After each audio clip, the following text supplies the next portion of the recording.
the glory. We glory only in you. Yeah, yeah, yeah, yeah, yeah, yeah, yeah. Oh, take all the glory. We glory only in you. Take all the glory, Jesus, yes. Take all the glory, Jesus. Come on, say, take all the glory, Jesus. Take all the glory, Jesus. Come on, just lift your hands and say, take all the glory, Jesus. Hey, take all the glory. Come on, all over this place. Just lift your hands and say, we glory.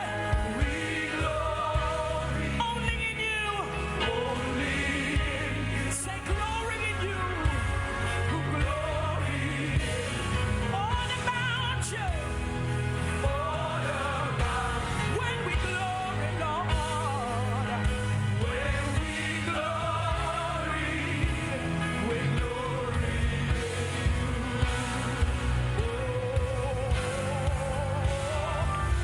Come on. All the glory. Say we glory. We glory. Only in you. Only in you. Take all the glory, Jesus. Yes, Lord. All the glory. Yeah, we glory. We glory. Come on, say we glory only. Only in you. Say, take all the glory, Jesus. Take all the glory, Jesus. Take it all, take it all. Take all the glory, Jesus. Say, take all the glory, Jesus. Take all the glory, Jesus. We glory,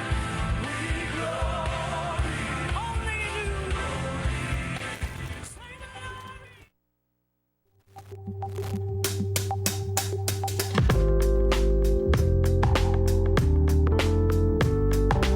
Good evening, St. Kitts. Good evening, Nevis. It is a historic moment for St. Kitts and Nevis. Special good night to those radio listeners, those viewing on television, and those following us via the internet. And one of the things that I would like to see established in the CPL here in St. Kitts, as we can recall, the many entertainers, Gravy from Antigua, you had King Dial from Barbados, and a few others further afield. Cricket World Cup 2007 proved that we are ready for the big league.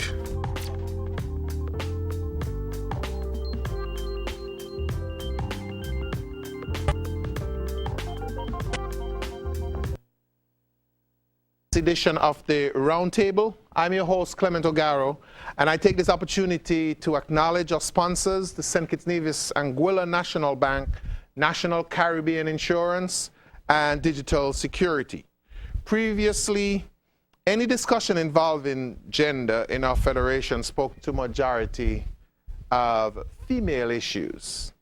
Finally, the men have decided to speak up and are here on the roundtable to share their perspective on the gender policy of St. Kitts Nevis.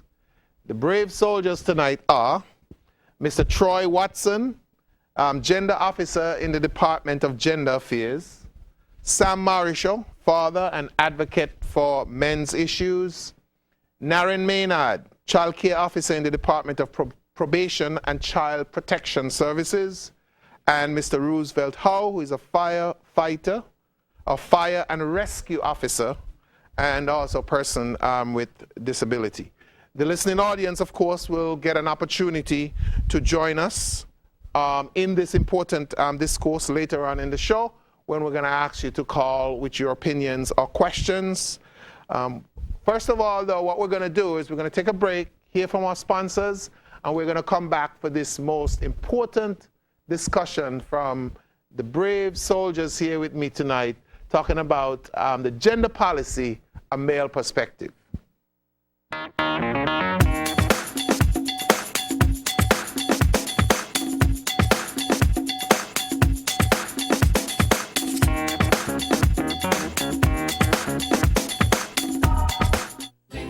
National Bank presents its Christmas loan offer. Borrow up to $15,000 for all your shopping needs this Christmas. This offer is valid from November 1st to December 24th, 2014. Call us today to make an appointment. National Bank, endless possibilities.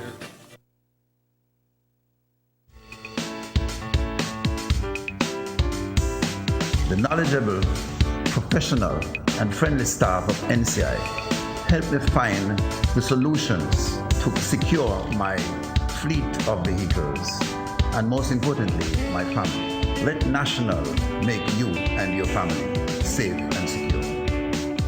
What I really liked were the options that I was given and the knowledge behind the choices, and knowing that I still have the ability to choose and make my own choice and not feel pressured into selecting a different plan. National Caribbean Insurance is fully committed to providing excellent customer service and a diverse range of insurance products and services. Come and experience insurance the NCI way. We serve, we protect, we satisfy. That's NCI. Digital Security Services is the leading commercial and home security company in the Federation. They provide 24-hour monitoring and response to your emergency situations. Our services include surveillance and fire alarm systems and access control. We offer design, installation, monitoring, maintenance, and upgrade of our systems. Our certified and professionally trained technicians can customize your system to suit your specific needs. Contact us today for further information, consultation, or demonstration of our products and services. Telephone 466-4949 or email us at info@digitalsecurityskb.com.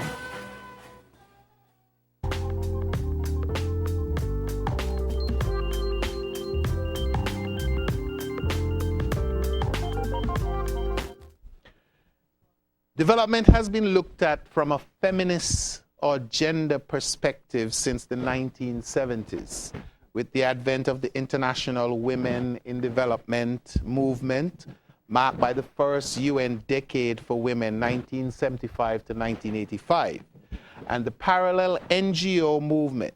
It is only since the late 80s, however, that gender has become to be considered in what we may describe as the mainstream of development policy studies and thinking. And I think that mainstream has engulfed St. Kitts as well. That's the reason why we're here tonight discussing it. Of course, as we know, in the previous administration, we had the Ministry of Women's Affairs, which was subsequently changed to gender, which now reflects both men and women. So I'm going to go to Troy. Troy, you are one of the representatives from the Ministry of Gender Affairs. How has the evolution from Ministry of Women's Affairs to Gender Affairs, how has that impacted your ministry? And what are some of the things that your ministry are doing now that you've gotten to this particular part of the process? Okay. Good evening, Monarch, and good evening, fellow panelists. Good evening to our viewers and listeners, near and far. In terms of the ministry and where we are right now, I am thankful for the international community for the move they've made from way back then in terms of moving the ball forward in terms of the gender dynamics. As you rightly said, initially it was the antecedent group, Women's Affairs. Mm-hmm. And because of the call to recognize with equality and equity the men in the equation, because the men are also at the table, they've moved to having the Department of Gender Affairs. I believe it was a wise move on our part in the Federation of St. Christopher and Nevis to go in that direction, not only in terms of joining the international community, but ensuring that all men and women are equally served in the Federation. And at this time in particular, the Ministry of Social and Community Development, Culture and Gender Affairs is focused on trying to get this national gender policy developed and implemented. It is a process that is necessary. And as we embark on this journey at this time, we're asking the general public to continue to share with us and to interact with us. Initially, we went out and we had meetings with members in the communities and to hear their perspectives, their concerns, and their suggestions in terms of where we should go with the policy. Now, let me say here from the onset, this policy is focused primarily on gender mainstreaming. And with that in mind, we have particular considerations that we must look at. A few of them I've listed. In the first thing is that we want this policy to be a comprehensive or a robust policy, a guideline that says, listen, men and women are to be treated equally. It takes into consideration human rights concerns.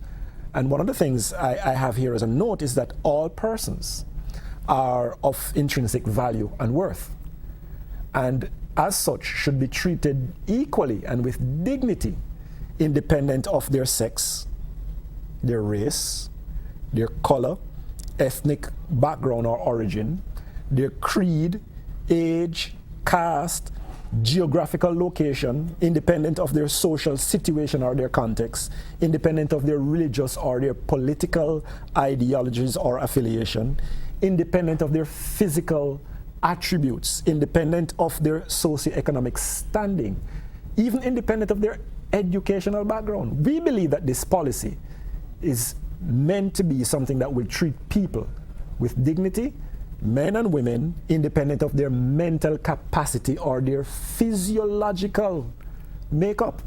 So in all, our ministry is trying to ensure that we have recognition of people as people and everybody being of worth without feeling as if they should exist because of fiat or charter or depending on the handout from anybody else. It is not a charity case issue. People should be treated equally. And that is why we're embarking on this path. And we are thankful to have the other brothers here sharing, because we want to hear the men's voices. Because when we had the consultations in the communities, we had a ratio of 1 to 3, 1 man to every 3 women. That would give us 25%. So tonight we are here 100%. Sound like a dance. Okay, there we go. 100%. And I'm happy. I'm looking forward to hearing what they have to say. So I'll keep quiet for now. Okay, Troy, thank you very much for that input from the ministry's perspective. And we're going to get back to that because we hear a lot about equality, equity, mainstreaming, and some of the other fancy words that we use when it comes to gender issues. So we'll get back to that. Let's go to Sam. Sam told me in a conversation before that he's got all the history of how this thing actually started, why the men started to push for their piece of the pie or piece of the cake, whichever way you want to put it. Sam, you're a father and an advocate for men's issues. What is the history, or what is the historical background behind this push to ensure that men, are well represented when it comes to the gender policy here in St. Kitts Nevis? Okay, I must say good night to you, Monarch, and to the fellow panelists around here. Those within the outer world, those who are listening by radio and viewing by television. Back in 2003, the Department of Gender Affairs embarked on some 13 weeks training of men. And this was dubbed the Relationships Skills Training Program. And so a number of topics were discussed during that 13 weeks, a different topic every week. And upon the ending of that particular 13 weeks, there was a graduation ceremony. And after graduating, we, the men who attended, which was about 17 of us in number, we decided that we have received, this knowledge that we have received was too good to keep to ourselves. You know, and so we decided to form what we call it the National Men's Association back then. And we move on and start working with the Department of Gender Affairs, and we start taking the role now and carrying this message that we have received from the 13 weeks that we were out there learning. And we start and we continue the push, taking it to different communities in the island. However, some of the things that we consider was, as we go out, we recognize that men was suffering, silently suffering, you know, in a lot of areas. And so we decided, well, it is time that we do something about it, you know, because while we were having these discussions, there's different topics we discussed, you know, and one of the first topic that we discussed is men. I think it was, the first topic was men. Let me see, men and their feelings. That was the first topic, men and their feelings. And the second topic was the gender man, understanding and appreciating maleness. Those two were the first two topics. So you start getting a different feeling of yourself when you already cover these particular topics. And so we thought, well, it was something good enough to take to other men. However, we also find out upon doing so that it was not such an easy job to get men to come together. And so we had to use different strategies to get to men. And one of the things that we did, we had to actually find out how could we meet the men. So we used a different technique where we had to actually go out to the men where they assemble. So one of the places we went back then was by the ferry terminal. And we used a PA system and we ministered to them there. And then we entertained questions and answers were given back then. And once we have accomplished that, we went on and we organized different symposium, workshops, and different things, continuing to build a momentum. And an application was made to the ministry, not to the ministry, to the cabinet, for a male representative, because at that time there was no male representative in the Department of Gender Affairs. So we set out and we requested a male representative in the department. We wanted a man this, a male this, a man by a man. Because too often when a man go with his issue, the woman want to tell you what you want to say, right? And so we want a man who could understand from a man's point of view. Why do I sense we're going to have some women calling in tonight? I am accustomed to that. You're very persistent. So, thus we end up with Mr. Watson. So he is one of our success stories, you know? Okay. And so this is one of the things that go on. We used to have radio programs and different things, and I'm accustomed to being out there getting bashed and sometimes, you know. But men really suffer silently. Okay, well, we're going to find out more about the silent suffering. We're going to go to another member of the ministry. And let me make sure that I get these titles right. Naren Maynard, your child care officer in the Department of Probation and Child Protection Services. So, how does children, male children, since we're talking about the male perspective tonight, how do they fit into all of, you know, what the ministry is doing in terms of the gender policy? Well, first of all, I believe in men. And when I hear the word men, I hear leadership. I don't know, maybe it comes from my involvement in the church. So, you know, the Bible speak about men taking charge of the household. That's a controversial statement. You know that, right? Yeah, I know that. I'm kind of prepared for that, so that's okay. Okay, good. Yes. But when it comes to, I mean, I think in our effort to create equality for women, we have kind of ignored men and put us, to some extent we're on the back burner right now. So that's why I think it is so vital now that we have this gender policy, which I'm hoping that it would be, it would create a voice for men, where men issues can be raised, their concerns, dilemmas, and it should also, I'm hoping that it creates some reassurance that men still have hope. Men still have hope. Now, when it comes to our young men in society, they are faced with a lot of social ills. And a lot of people would say, father figure missing in a lot of our men, in a lot of our males, which is so true. But at the same time, these young men can still benefit from a single parent family. Not all of them do, right? But there is still importance for a man.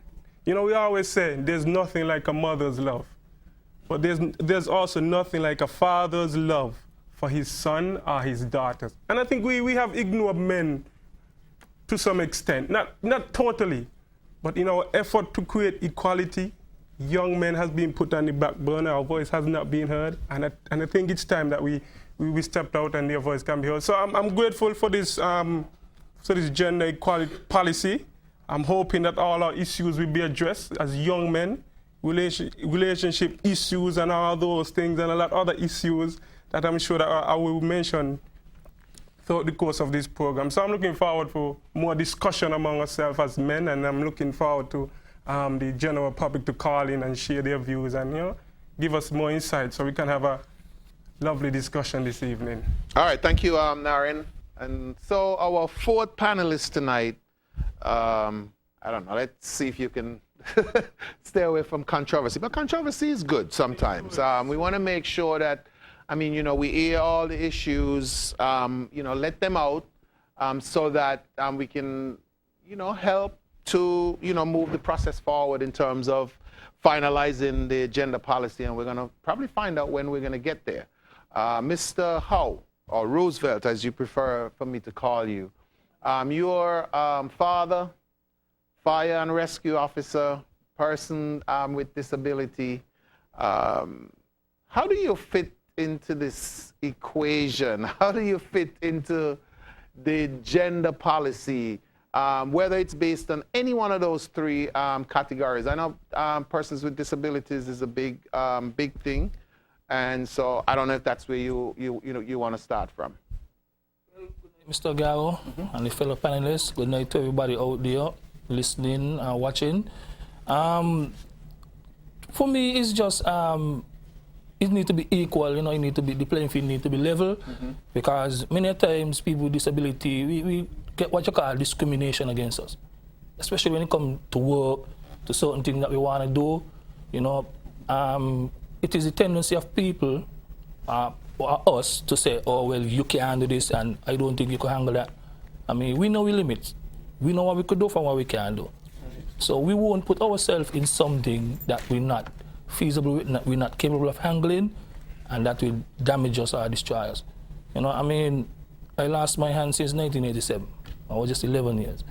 And my great-grandfather had one hand.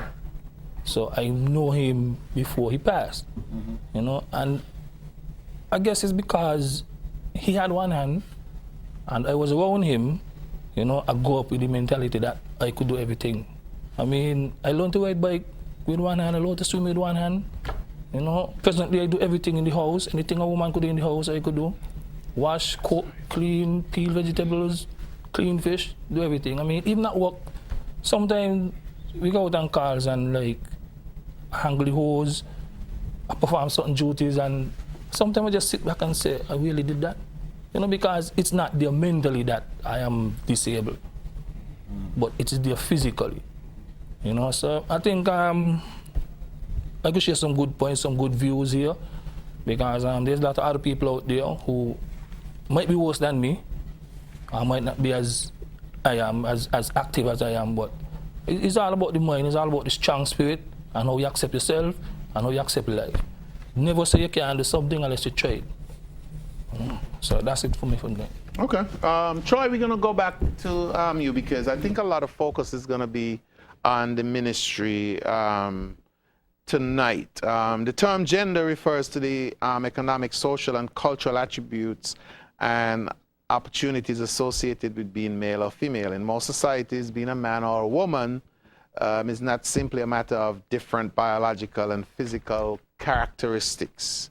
Men and women face different expectations about how they should dress, behave, or work. I mean, has all this been considered in what you guys have been doing? Now, I know we're talking about the male perspective here tonight, but I'm sure you must have gone out and heard stuff from women as well. Yes. I mean, is all of this incorporated in what we're trying to do?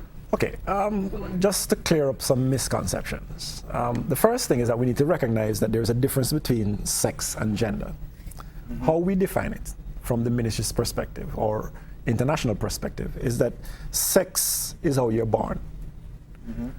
Male, female, or intersexed. So you're born one of three. Male, because of the male genital, female, female genital. If you have both, we say intersex. Formerly said hermaphrodite. But gender has to do with how you're socialized to think as a person, because societies seem to have this unwritten code as to what a man should be and how a boy is supposed to act. So as a result, a boy is supposed to act this way, and as a man, you're not supposed to do this, and as a woman, you're supposed to do that. So we're dealing with stereotypes. So we're dealing with the stereotypes. And the unfortunate thing about it is that people have gone so far culturally with it that in our nursery rhymes and fables and tales, we have, in a sense, brainwashed our people and our youth in particular to thinking that men are supposed to be rough and tough and macho, and women are supposed to be gentle, genteel, and polite and soft and reserved. So, in a sense, the gender socialization has created a problem for us. But is it wrong for a man to cry? Is it wrong for a man to express himself in terms of his emotions? Society generally says no. So when it happens, they tend to think that that man is not a man, and that man now must be seen in terms of some derogatory note or tone. A simple thing like... So that's the way we should think when we see, the boxer, what's his name? Lennox Lewis or one of these guys crying. No, that's not what... We should think of him as a man and see him as a man. But I'm saying this has to do with the fact that over time we've been drilling this thing into our children's head. Earlier on, we started out by teaching our children girls are made of sugar and spice and everything nice. And a boy is supposed to be made of some of the horrible stuff in life. But then if we're teaching our boys that they're supposed to be horrible, how do we get our boys to behave and to respond to rules and order and decency? Maybe Sam can tell us where some of these myths came from. Because, I mean, yes, we've heard a lot of this stuff over the years. Never let them see you cry. Yeah, definitely. That is one of the things that we get. I mean, a fella going down the road and he stumbled, he fall, he may hurt himself, and as a little boy, he cry and he said, man, hush up, man, you're a boy, man, don't be a sissy, boys don't cry. And, you're trying to be macho now, and especially when you start getting a little older now, you reach to the age of 12, and you enter into the age where you start to develop in a kind of way. Puberty coming in to step. And you want to feel more macho. You want to demonstrate how macho you can be. And yes, society is expecting that from you. I mean, your mother, your auntie, your uncle, your father, everybody expect that from you. While your sister, I mean, I was nurtured by my mother to a certain level, not to be that way. So I wasn't nurtured in that way. But around me, I see a lot of it. So thus I'm a much more rounded person in that way, because I was taught to do things in the home, prepare myself for an independent living away from the woman, my mother, right? No, we don't understand that, you know? So I ain't really get so much of that kind of thing, but I've seen it amongst my peers, you know? So you cry publicly, sir? Me? If I have to cry, I cry. Okay, and you feel no shame? You're a man. If I have to cry, I will cry. Okay, so a lot of this, I'm going to go to Naren right now. I'm sensing some really interesting conversation tonight. How do we have this conversation? How do we have this conversation without upsetting the women? Without making them feel as if, well, you know what? You've been given all this stuff for all these years. Now I'm about to not take it, but I'm about to get my share. How about that? So how do we have this conversation without upsetting women? By finding our feminine side.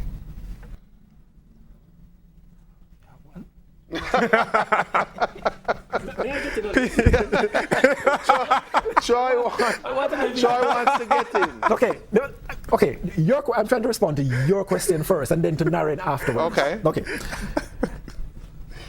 I think the best way for us to have this conversation without upsetting our women is to be gender sensitive and neutral in our discourse. Now, I sat here and I heard first from Naren that in our attempt to create equality for women, that in itself is offensive. Because it is not a matter of creating equality for women, it is recognizing the equality of our women. We can understand what he's getting at, but we need to be sensitive in how we present it. It is recognizing. It is not that women are not equal, they're always equal. We need to recognize it as men, that they are equal, and treat them as equal. Further on, you also said that we're giving them all this stuff. A woman does not exist, and I'm saying it as a man. A woman does not exist on the behalf or in the shadow of a man. The woman is an equal person. And from the ministry's perspective, what we're trying to promote is equal sharing, equal rights, being equal across the board. And where we cannot be equal, and equality in itself can be frustrating, we deal with equity. So for us, and from the ministry's perspective, I'm here as a man, and I'm saying it sounds offensive to me to hear people talk about giving to women. Women are not looking handouts. It is their God-given right. They're equals. So how can we have the discussion? We can simply talk, but be sensitive in how we say it. So what is the difference then between gender equity, gender equality, and women's empowerment? Okay, gender equality from the ministry, based on our definition, the ministry is here, and the Department of Gender Affairs in particular is here to ensure that both men and women share equally in the development of the Federation of St. Christopher and Nevis. And as such, we talk about equal sharing and equal access for men and for women. But sometimes, in some situations, equality can be a problem. For example, we need to go to, let's just say, St. Paul's. We need to take the bus. The fare is $5. Please forgive me, I have no clue what the fare is on the bus. But let's just say the fare is $5, and we are all required to go, but not all of us have the $5. How then can we get people to participate in something if they cannot afford to participate? In some contexts, we need to make concessions so that it is equitable, so that all of us can participate in what is meant to be for all of us. So people can be sidelined because of cost and other factors. And that is where equity comes in the whole picture. Equally, we're supposed to pay $5, but some people cannot afford $5. Is it fair to say, well, you need to climb a tree or climb a ladder using both hands? That is the equal argument. Is it equitable for Mr. Howe to climb the ladder using both hands? If the command is climb the ladder and you must use both hands, is it fair to Roosevelt to say you must be both hands, knowing that he does not have the use of both hands? All in one. No, but we said both.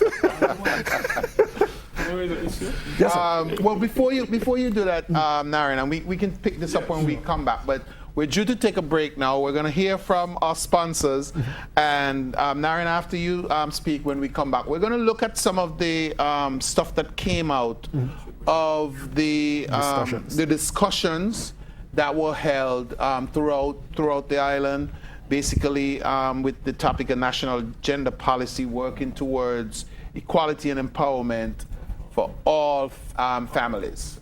We'll take a break on the round table, hear from our sponsors. We'll be right back.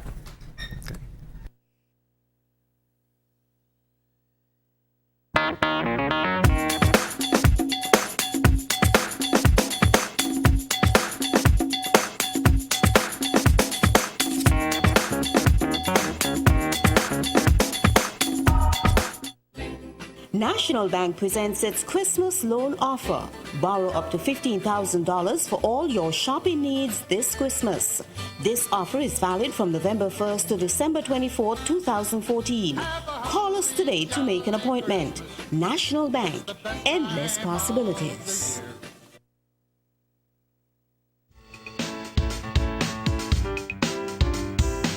The knowledgeable, professional, and friendly staff of NCI help me find the solutions to secure my fleet of vehicles and, most importantly, my family. Let National make you and your family safe and secure.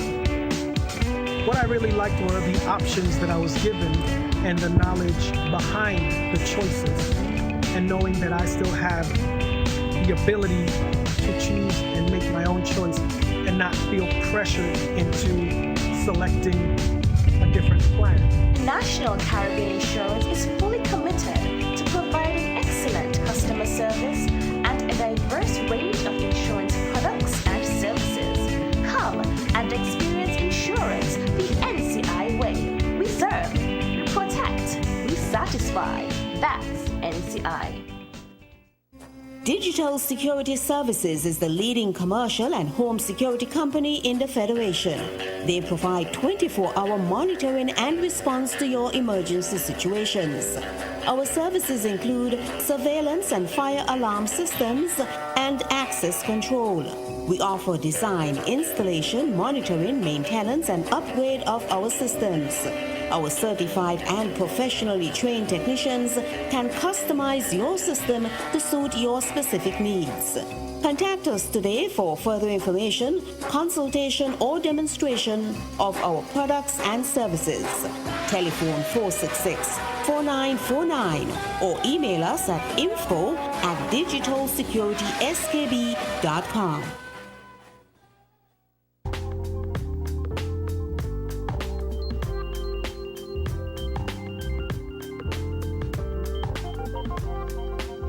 Okay, welcome back to the round table, and we're gonna go now into some issues. I know, as I mentioned before the break, you guys had some discussions where it was like pulling teeth, getting the men out to discuss the issues. There were a couple areas that were focused on when we reference gender and parenting, equal partner relationship, parents' roles and responsibilities, raising and custody of children, neglect of children, child maintenance. And I know Naren wanted to get in on this.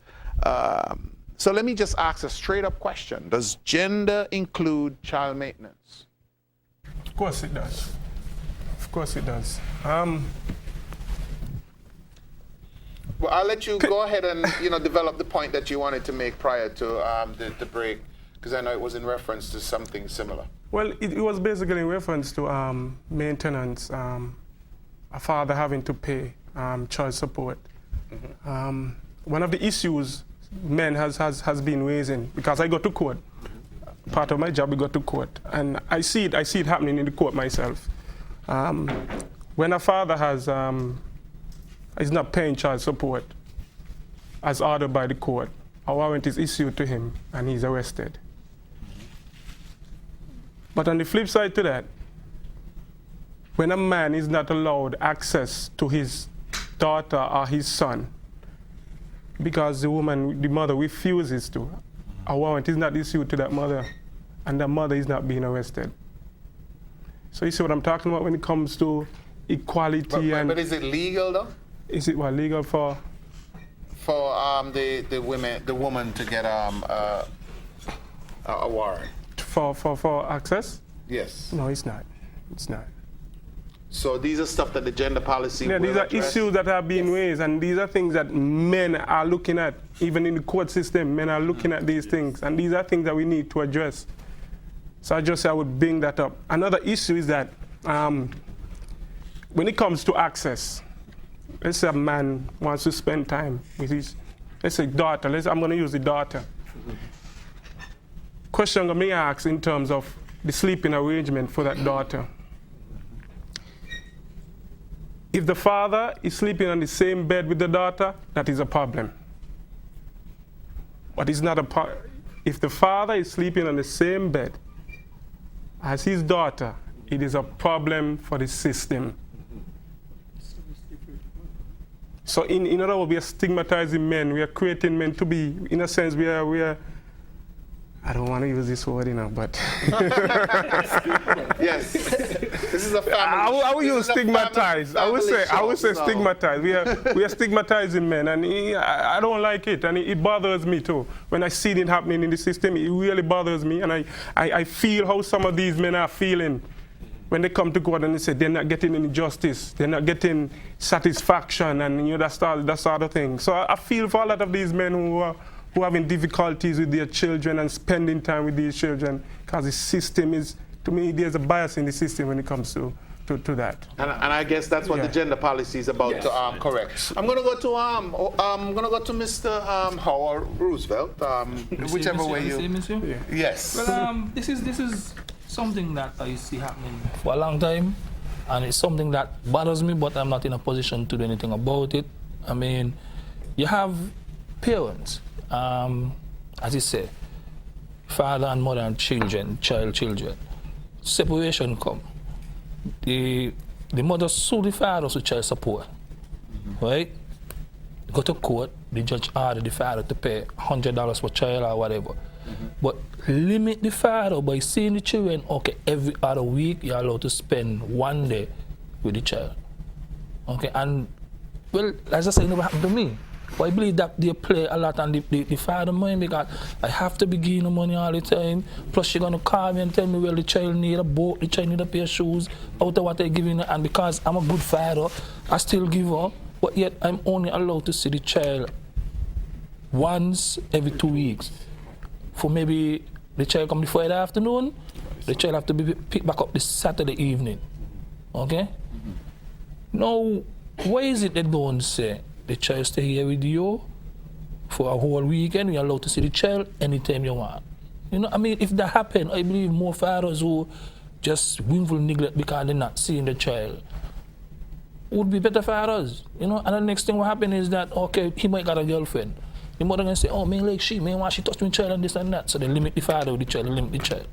When the child got there, the child ain't going with nothing but the clothes he have on, and the father is expected to give the child clothes to come home with or whatever, because they don't want the other woman to wash the child clothes or whatever. And that is something that is happening that need to be looked at. And another thing is the support. I am a father. We go to court. The court is a custody to me with the child. The same stipulation the court give the father should be handed to the mother. The mother pay support, she allowed to see the child at a certain time, then they will know it's failed. So are you saying that doesn't happen Well, I don't know. I haven't heard it. Yeah, I mean, if it was, so for instance, if the court were to award custody to the father, would the mother get the same rights in terms of visitation, support? The recent laws that were implemented make provision for that now. Okay. Yeah, so a father can summon a mother for child support and vice versa, you know. Yeah, provision has been made, yes. I think some of this is contextual. And I'm not trying to find an excuse for anybody, but sometimes we have these discrepancies because a lot of our fathers refuse to use the system to their advantage. So the same laws that are in place that would help the woman to get child support are there for the man to file for child support as well. Right. The same laws that exist for a man to get access exist for a woman to get access to the child as well, because the custodial parent may be the man, the man in the situation. Now, the other part of it that I have serious concerns about is that, one, in any given society, most people would question the need for parents to be sleeping in the same bed with their children. Or society become more suspicious when the parent is the man. So I do understand. How do they know these things, though? The question. I try to maintain my Christianity while I'm on this program, so I want to answer that.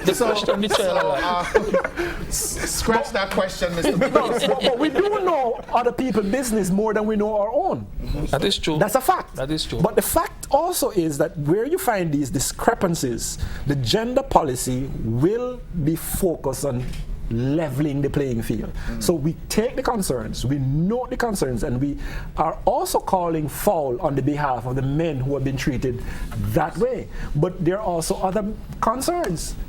There are times when the father is the custodial parent, and the father has the children, and the mother is still filing for support and collecting the child support.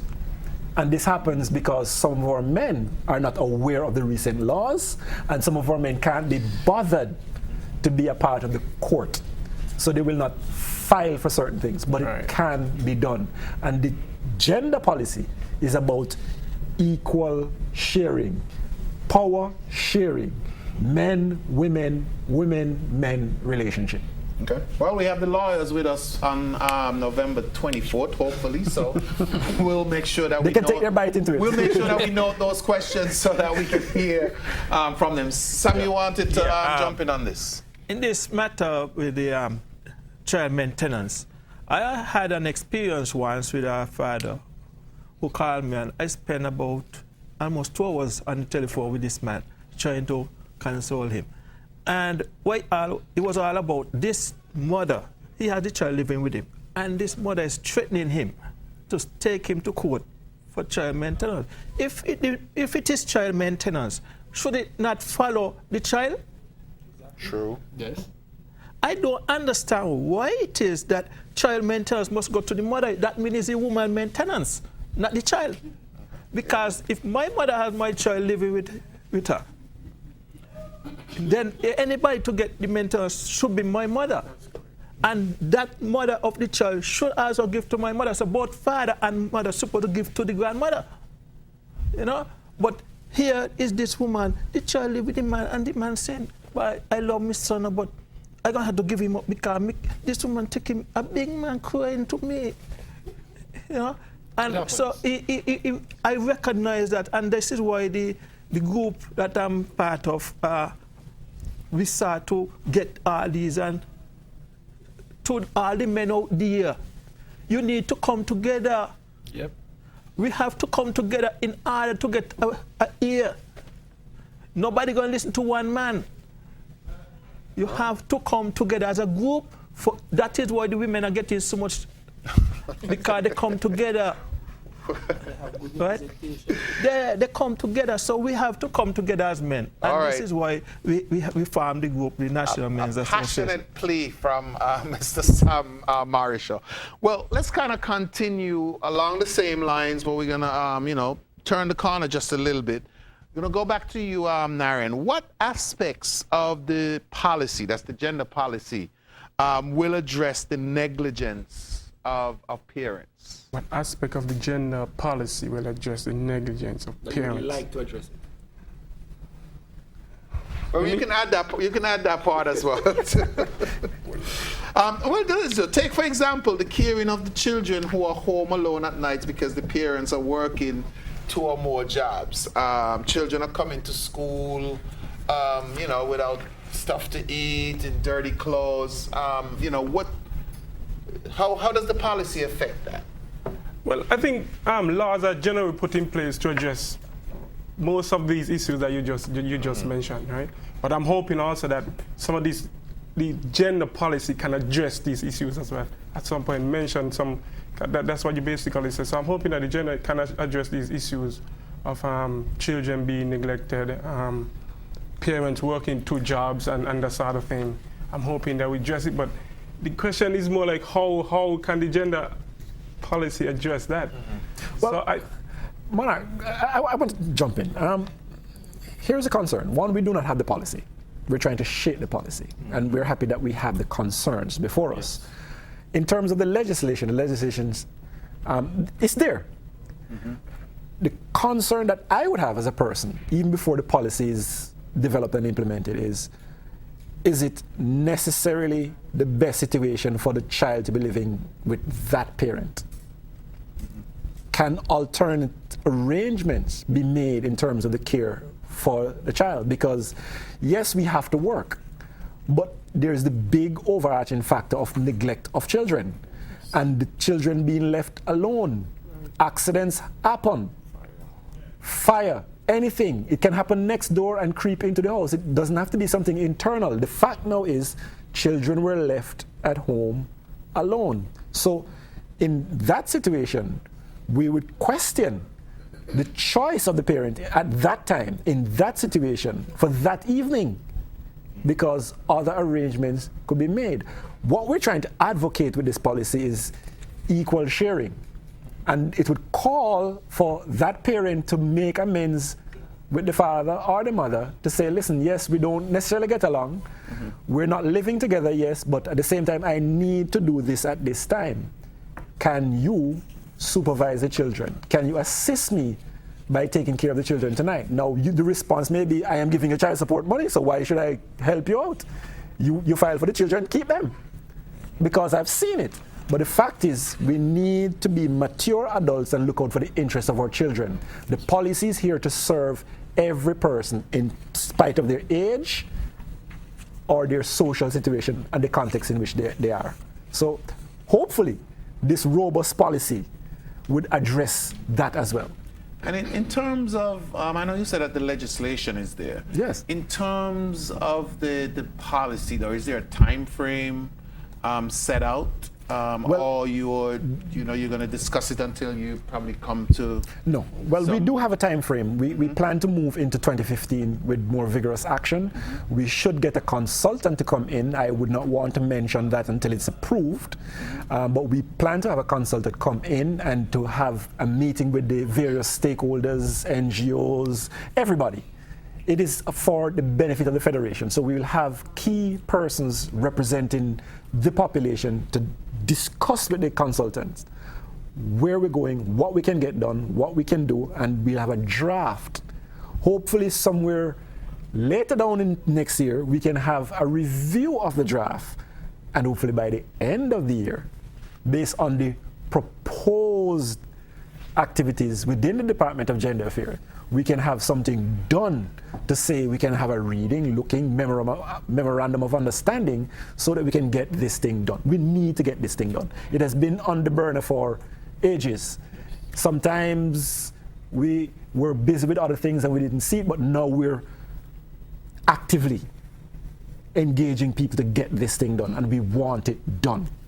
Is there a model that, and I know organizations like the United Nations, they have other human rights documents and other things that we can draw from, because at the end of the day, as I said to you, the guiding principle for us is to ensure that people are treated with dignity and with worth.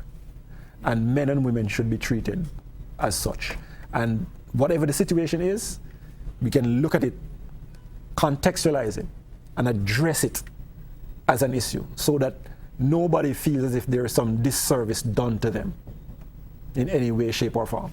Okay, and Sam, well, let's get real.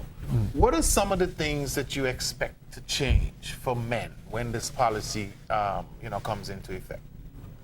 I'm going to ask Roosevelt one of the things I think as men, like I said in my opening speech, as men, we ourselves have to take full control of ourselves before other people start looking to us. Because too often we have neglected our own self. We're not willing to say to another how we feel about a situation. You're hurting, but you've put out a smile. Yes, I understand that we're supposed to be thermostats, but I didn't get that. I missed that memo. I get that's what they say, right? That's what they say. I understand that. Thermostats meaning what? Like it's supposed to be able to turn you up and turn you down? Change the situation. Oh, okay. Okay? Now, and in a refrigerator, when the temperature, when you reach to a setting that you have, it chip out the fridge. Yes. In the case of a stove, when you set the stove and you reach to the temperature, it cut down the fire and it cool it down. So the men are expected to change the situation, right? So we always want to fix things, right? That's how we feel, right? But to some degree, we have to understand it ain't only that. It ain't only about that. There are things that is out there affecting us, and we must stand up and say, it is affecting me. Don't pretend that it's okay. Don't keep man heart. You're grinning and you're screaming, and you're actually burning you, but you're holding on still. You must say, I'm suffering. I don't like this, but you see, it's the way we put it out. So before one could think, we have to be able to say to those powers that be that we are suffering in this way, but we have to come with one voice to say we are suffering. Okay, so you're advocating having a strong movement. Yeah. Roosevelt, I want you to come in on this one as well. What are some of the things that you either expect to change or want to see change as it relates to the gender policy?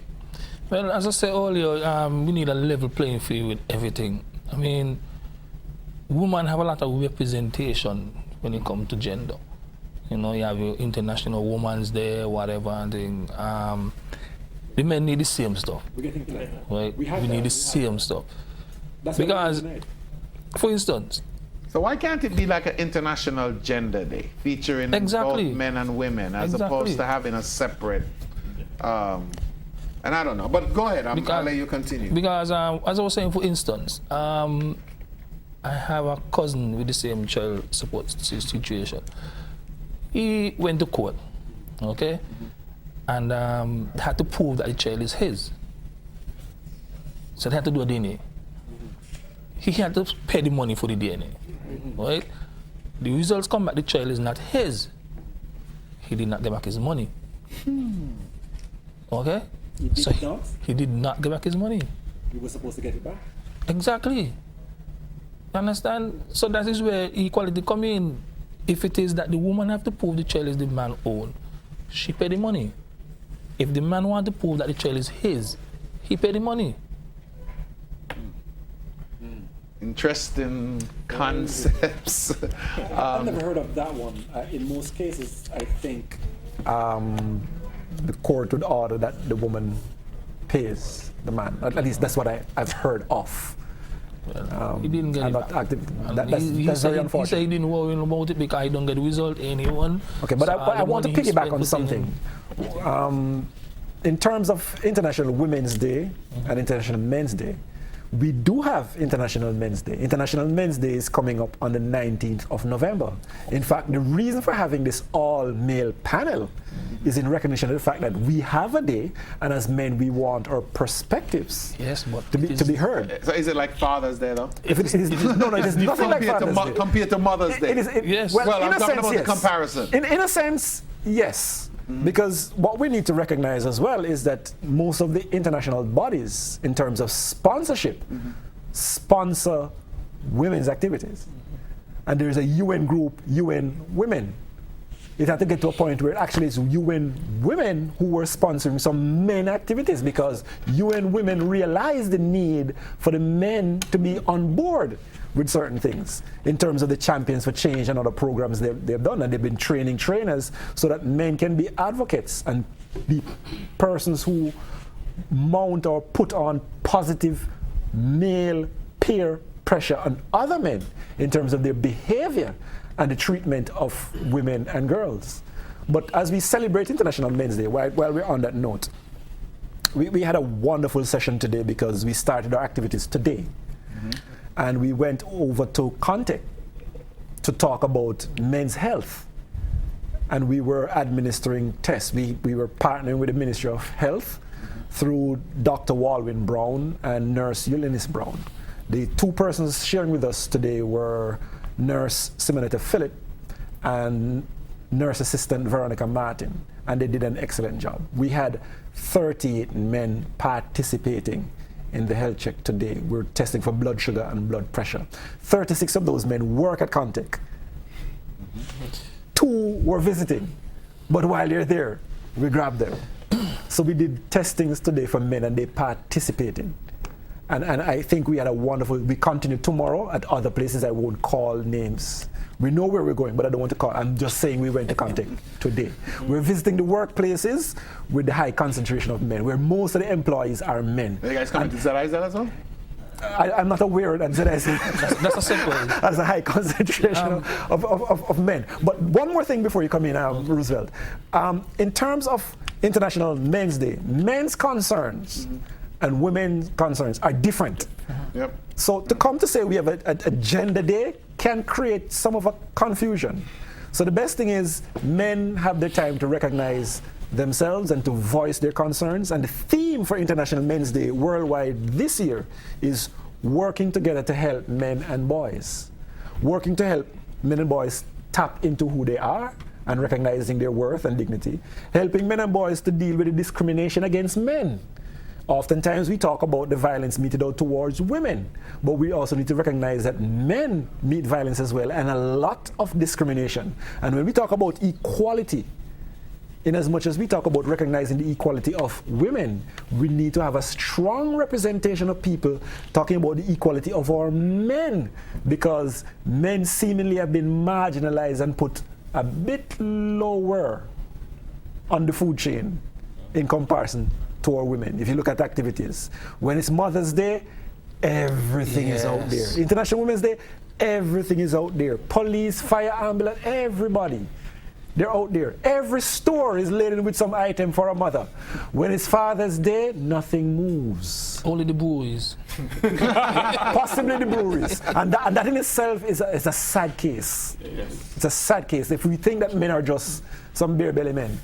Roosevelt, we're going to let you make this point, and then we're going to take a break. Don't forget, viewers, listeners, we're going to invite you to call us. I'm at 466-2666, so you can start getting your questions, concerns, issues.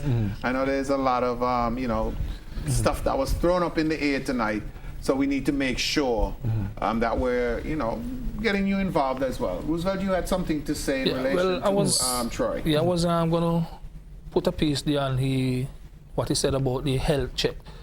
I met a friend there in the Dominican Republic. He's a doctor. He deals with men's health. And what I noticed, especially in St. Kitts, you have breast cancer awareness for women. You have nothing to talk about prostate cancer for men. No. Right? And that is a very big problem with a lot of the men here. So, I mean, just like how you got the breast cancer awareness month and a colorful woman. We don't have one for men. We don't have a color. I don't know what a color would be, but in all fairness, I think I saw something that spoke about cancer and the various forms of cancer. In fact, they gave statistics from the last, say, 8 or so years in terms of the number of cases of this kind of cancer as against that type of cancer. But what you're saying is that you want to hear more and more being done in terms of talking about testicular cancer, all different prostate types cancer, of the cancers cancer. that affect because men. of course there's a major focus, of course, in October, right, where breast cancer is at the forefront. Right. Well, they talk more about the breast cancer, but I think it's cancer awareness generally. But so I would side with saying, like Uvel, we need to hear more of some of the other stuff. some of the things affecting men. Yes. Right. And then it may cause conflict in terms of the color, because some of our men are not so keen on wearing pink. Okay. Well, I personally have no problem wearing pink. There you go. Real men wear pink. No, men wear pink. I don't need to validate that I'm a man by putting the word real. Men wear pink. Anyway, we're going to take a break on the round table. We're going to hear from our sponsors, and we'll be right back. And we're inviting you to call us when we come back. We're going to give you a little extra time tonight. We may have raised some issues that we think, need to be addressed and, trashed out here tonight. So let's do it. We'll be right back. Digital Security Services is the leading commercial and home security company in the Federation. They provide 24-hour monitoring and response to your emergency situations. Our services include surveillance and fire alarm systems and access control. We offer design, installation, monitoring, maintenance, and upgrade of our systems.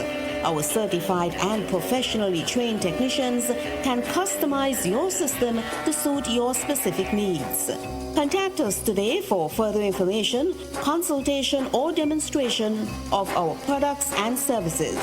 Telephone 466-4949 or email us at info@digitalsecurityskb.com.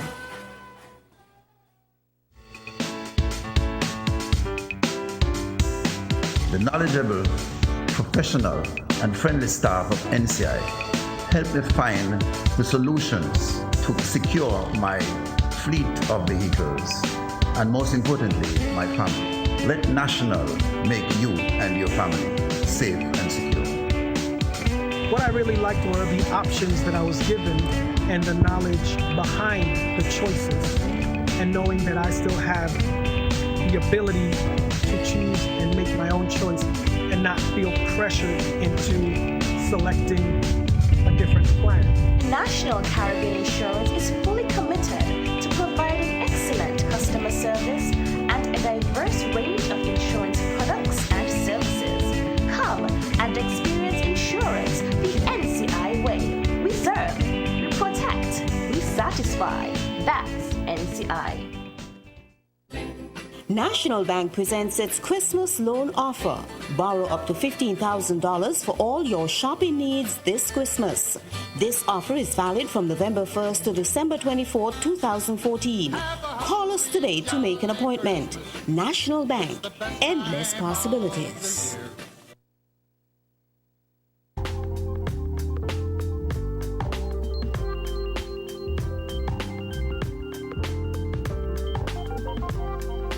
It'll be really interesting for you out there to hear the discussions that we're having during the break. We have a lone female here with us tonight on camera. And of course, she's, putting her 2 cents in as well. Very fortunate that she can only speak during the break and not when we're live on camera. But we do appreciate your input, Karen. Thank you very much for being part of the production crew tonight and showing what is this, equality or equity? It is a woman being a woman. Okay, there we go. And doing the job as a woman. Good. Yes. Okay, so Troy, I know you mentioned earlier about the International Men's Day. Right.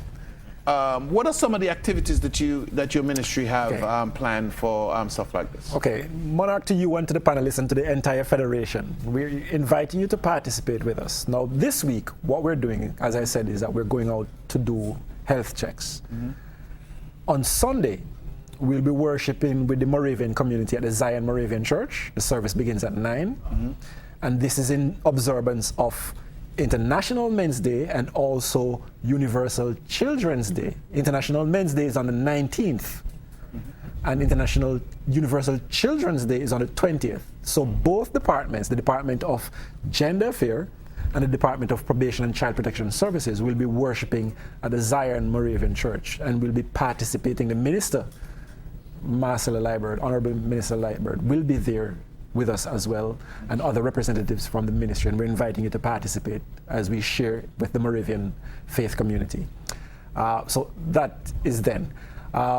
Later down, we'll be going to other things. The Department of Probation and Child Protection Services will be sharing with the schools, the high schools and the primary schools, in observance of Universal Children's Day. And that will be done on the 17th.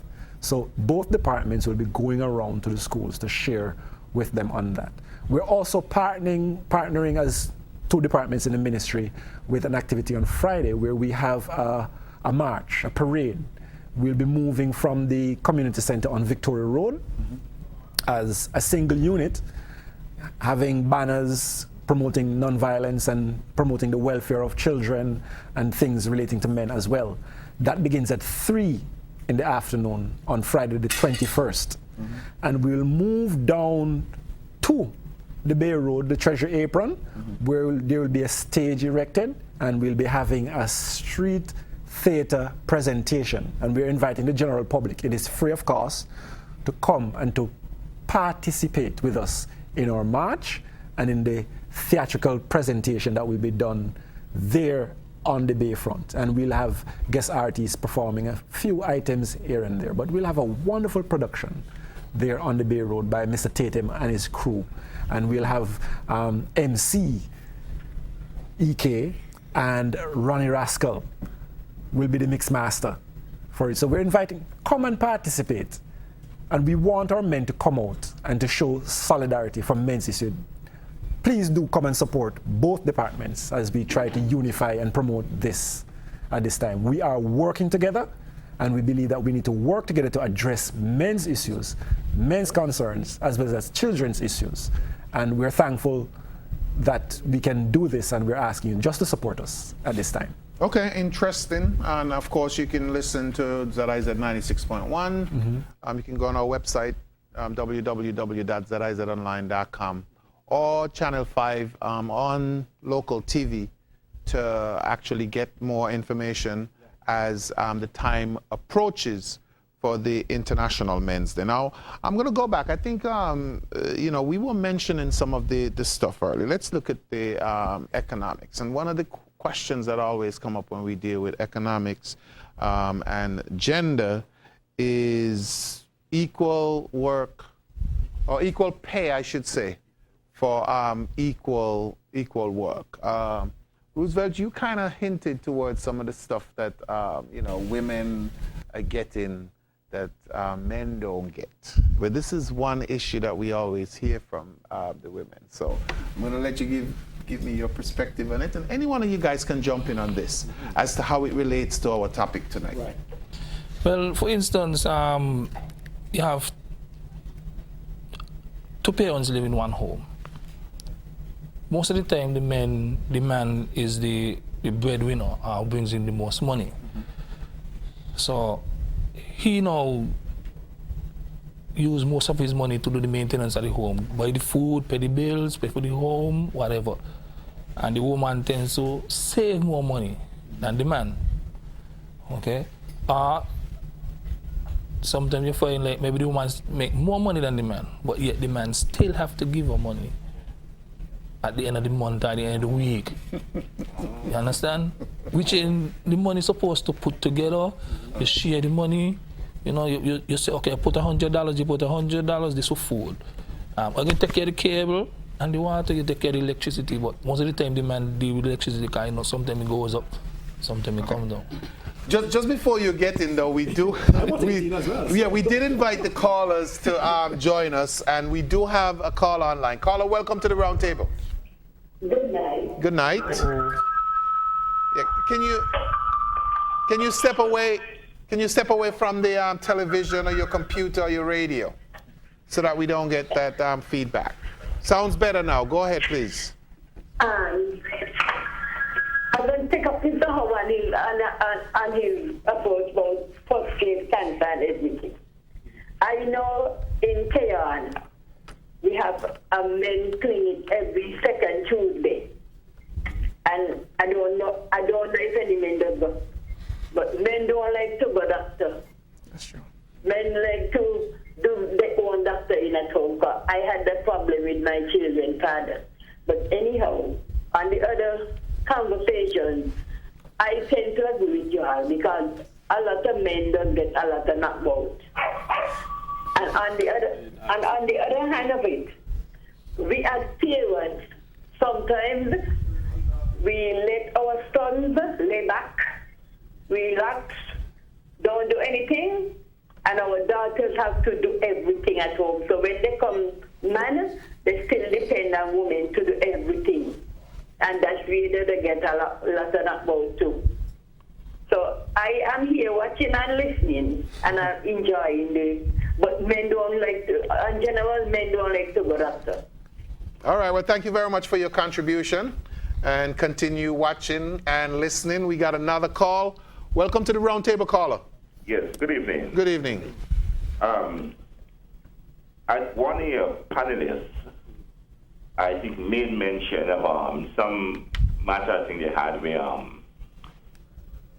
somebody took somebody to court for child maintenance and, they had to do a DNA test and, all this sort of stuff. Now, this is my question. I don't know if we have such a law in St. Kitts and Nevis. I know in some countries they do have these laws. Let us say you paying child support to a child. The child is 3 years old from day one. When the child born, you start paying child support. And for some reason, you suspect that the child is not yours, and you ask for a DNA, and it proves that the child is not yours. I want to know if we have such a law in St. Kitts. I think the United States has that law. The woman would have to pay back the man every red cent. I'm not saying about that. I want to know if we have that law in St. Kitts. That's my question. Okay. We don't have a lawyer here. I don't know if you guys from the ministry know. But I'm not aware of any such law. But in response to the caller, I can't call his name. I know who it is, but here's my thing. As a man personally, I would not be seeking to get back money for my contribution towards a child, whether it is my child or not. And even if we can give back money, there's no way a court can quantify the time you spend with a child. Mm-hmm. A loss is a loss. No, I'm sure that man would be hurt that the child is not his, because that news is sad news. For some may take it as good news, but for me, it would be sad news because I would have had time spent with the child and there's an attachment. And there's no way the court can quantify or value my time spent with the child. Exactly. But we do not have a law, not to my knowledge, that requires that the mother pays back the man every we don't have red cent in the Federation, but every cent that he contributed, because he himself cannot sit down and recollect every cent he spent. And any man who is going to sit down and try to calculate all of that, in my mind, needs a lot of help. That man would need a lot of help. More than the gender policy provide. What you said here is correct, because I have a good virgin of mine. Mm-hmm. He was in a relationship with a young lady, and a child came out of the relationship. And he supported the child until the child was about 13. Mm-hmm. He and the lady broke up, and they went to court. Now, his mother been telling him all the child is not his. Mm-hmm. And then they did the test, and it turned out that the child really is not his. Biologically. How long you said? 13 years. Mm-hmm. Oh, 13. 13 years, 13. Yeah. But still a child. Not because the child wasn't his. I mean, they don't develop a relationship, don't have a bond. So, they still keep close together, talk to one another. Mm-hmm. I mean, he don't support the child like how he used to, but he'll give the child anything still, because the child only know him as the father. Right. Wow. Right? So Can you hold that thought while we make sure that the callers get in? Once again, our number is 466-2666. Caller, welcome to the round table. Yeah, hello. Yes. Listen, I do understand that you cannot, put a price tag well to the kind of money you spend. But you see what we have to take into consideration, and you see this way the women gonna always have hedge over the men because we tend to bow too much. I mean, I disagree with the answer that Mr. Watson gave, because from the inception, the woman, she was supposed to be honest. She was supposed to be honest. And you see, we our men, this is why the women gonna always have the edge over us, because this is the way we look at things. I do understand. Yes, you may have an attachment to the child. You can, you would spend time with the child. But I think there should be some sort of penalty for the woman for being dishonest. That's my point. Okay, thanks again for your contribution, and of course you can always call back. We got a couple of calls on the line, so let's say welcome to the round table. Hello? Yes, go ahead. Good night. Good night.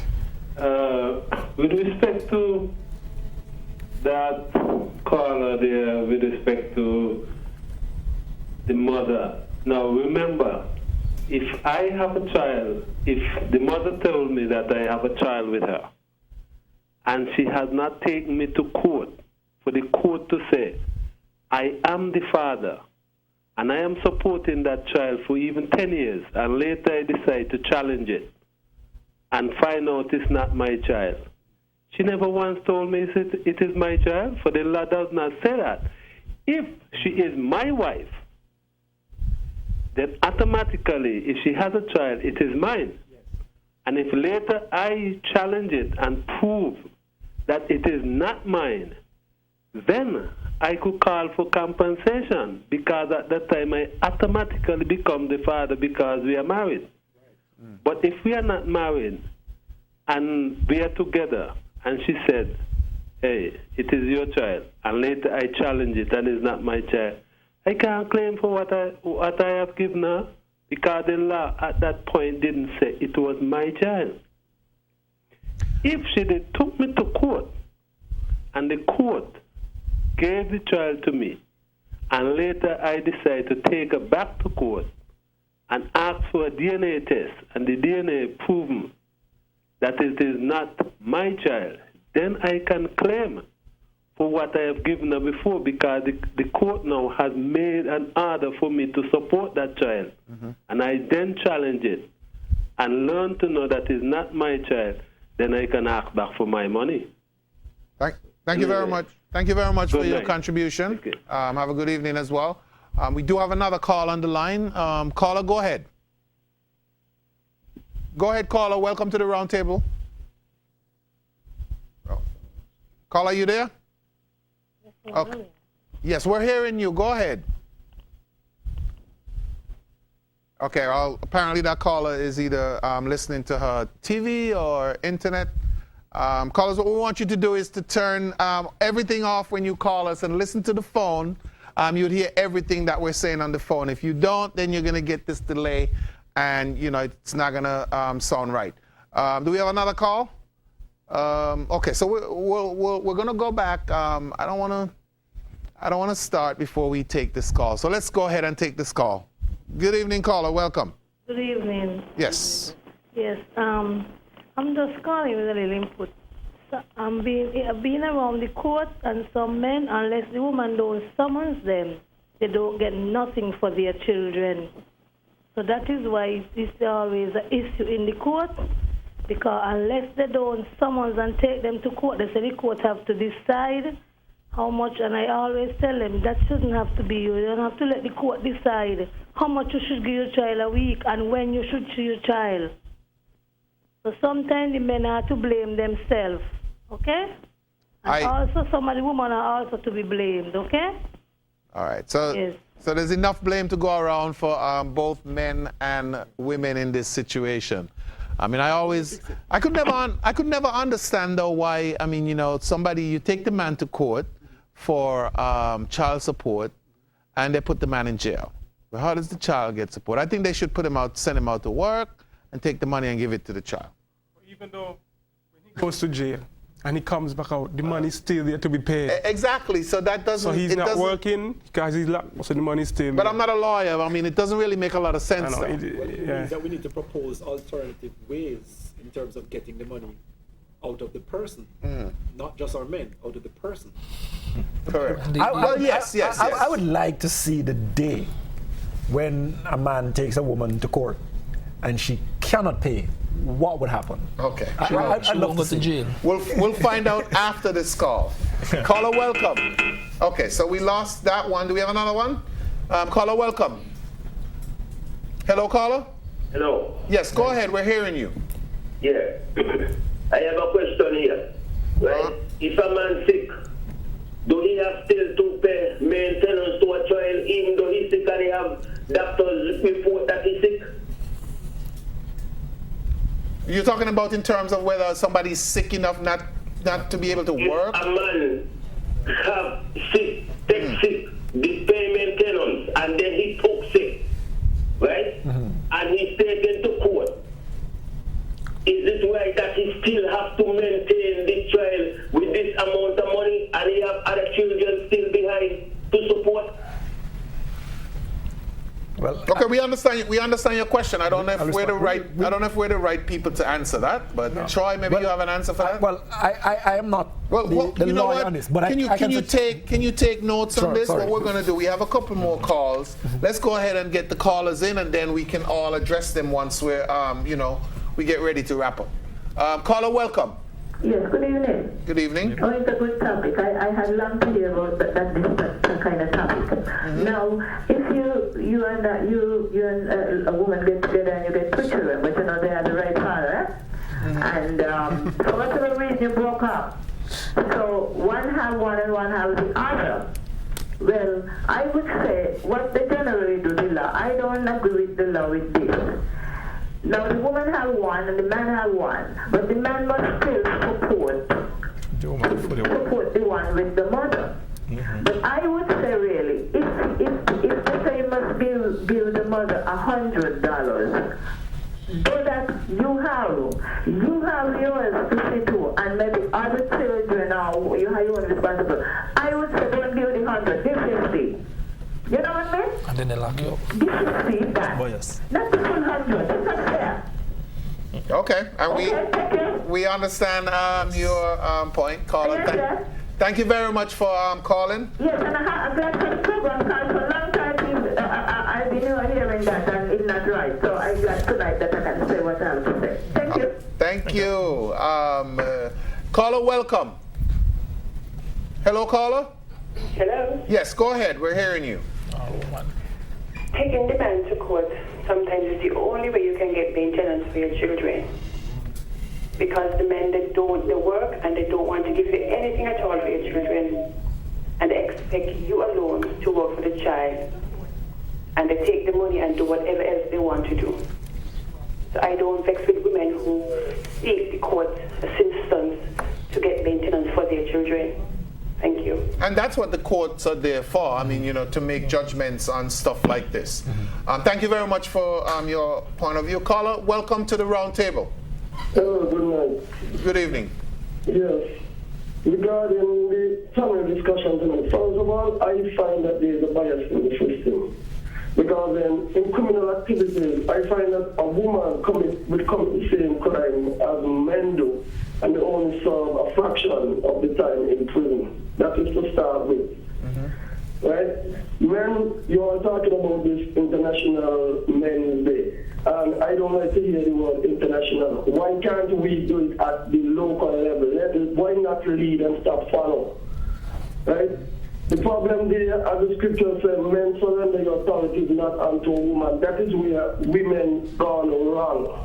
Everything we do, we try to please women, and we end up getting burned. For example, I have seen I know family that lives together and everything, and raise children together, and sometimes women will put in children in head about this 9 months business. They carry the child for 9 months and all that kind of thing. And the other day I have to tell one of them, you all make these arguments about this 9 months nonsense, as if you all are doing us a favor. It's not a situation where we had a choice to carry the child, both of us, and you chose to carry it. That is what you were made for. So don't make it sound as if you're doing me a favor. That is what you were designed to do. Correct. But on the other hand, what about the father who actually stays with his family and works for that family or child for up to 18 years and more? They don't recognize him.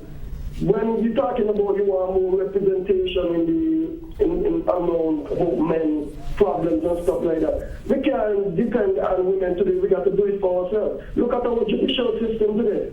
Majority of the people who are studying law to control the system are the women. So at the end of the day, we don't think we're going to get justice from. They're going to look out for their own interests. Women have to done with this nonsense and start to look out for their own interests. We talk about mothers there. We kill ourselves up and down trying to make sure that they get this and they get that. And in turn, what do we do for ourselves? We got to start with ourselves. Men must start within oneself, start to respect each other. And it boils down from relationship, because in too many of women, this other men, especially when it comes to relationship, we have to learn to respect each other, each man. By sometimes when some of these women in relationship and we're not in relationship, it's to run them away. Because it's a game they're playing with us and they're putting us against each other. And that's one of the reasons why we don't have any unity among ourselves. We're like being a jungle fighting. We need to start looking out for ourselves, for our own interests. And that way, when women see us step up to the plate, that is how they're going to respect us. Thank you, gentlemen. Thank you very much for your contribution, a solid contribution there. Some people may not necessarily agree. Don't know if I have anybody on this panel who don't. Do we have another call? Okay, so we can get to discussing some of this, some of the stuff that was, mentioned by the caller. Troy, I'm going to let you take the lead on this. First thing is first, we need to understand that the problem we're having is because people do not develop that sort of relationship and respect for each other, so that in the event of a breakup, they can still maintain some sense of civility and friendship. Another thing that has to do with this is that a pregnancy is not a woman's pregnancy, because she did not get pregnant by herself. It's both persons' pregnancy. It's just that the woman's body is designed to bear the child, and that is what we have to live with. Unfortunately, because of that said fact, we are always sure of who the mother is. Sometimes we are not sure who the father is. And in all fairness to our women, sometimes, it may sound bad, but in all fairness to them, sometimes they themselves do not even know who the father is. Now that says a lot, but we're not going down that road. But you just need to take a look at Maury Porridge every day. Well, very well. But here's the thing. The caller who called to ask if the man is sick, if he should still pay child support. Yes. As far as the system is concerned, the child is still there. The needs of the child, they're still there. That has not changed. His situation may have changed, but the fact is the child still has needs. Of course, and you still have to pay your electricity bill and your water bill and everything else. So it doesn't mean that because the person is sick, they're exempted from such thing. We may wait, and naturally it's expected that because of a situation, for whatever period, one has to wait until he's able to earn and to get it done. But the fact is, I am also conscious of the fact that people afford what they want to afford. And if you say that the court ordered for a man or a woman to pay $75 weekly towards the care and maintenance of a child, how much does the other partner have to put? Because there's no way $75 is adequate enough to take care of all the needs of that child for 1 week. So as far as I am concerned... Is that what the law says here in St. Kitts, $75? No, I'm saying they may require that. Okay. They may require that, but I'm just giving that as an example, because some may get $100 depending on the situation and the number of children involved in the scenario. But my take is the child still has needs. And the absence of providing that amount, it becomes a burden on the other person who has to be finding that money that they are not getting. So they should be compensated. So the back money is to give back to the person who has to be stretching themselves extra because this person is not able to find the money at this time. But yes, they're still required to pay the said amount. And if the person was working and they're sick, there are particular claims that they can make, especially with the fact that we do pay Social Security, whether we're self-employed or not. But what would be more meaningful for the discussion is if we start to argue about some of the benefits to men, because women get maternity leave. Men don't. Men don't. I will keep silent for now. If I should add something in reference. And well, just before you go, we're going to let callers know that we're still taking calls on 466-2666. So if you have a point that you want to make, you can join us here on the round table. But before you go to Naren, one quick thing. I just want to get this out of the way. The caller asked and talked about localizing things or doing it on the national level. The international theme is the international theme, and they suggest that we focus on these areas. But in terms of what we're doing on the ground, all of that is contextualized. We do that on the ground. They do not say to us, do this, do this, do that. Okay. We shape what we do on the ground. So just to say to the caller and to all our viewers, we do have these activities, but they're done with the local people in mind. Okay.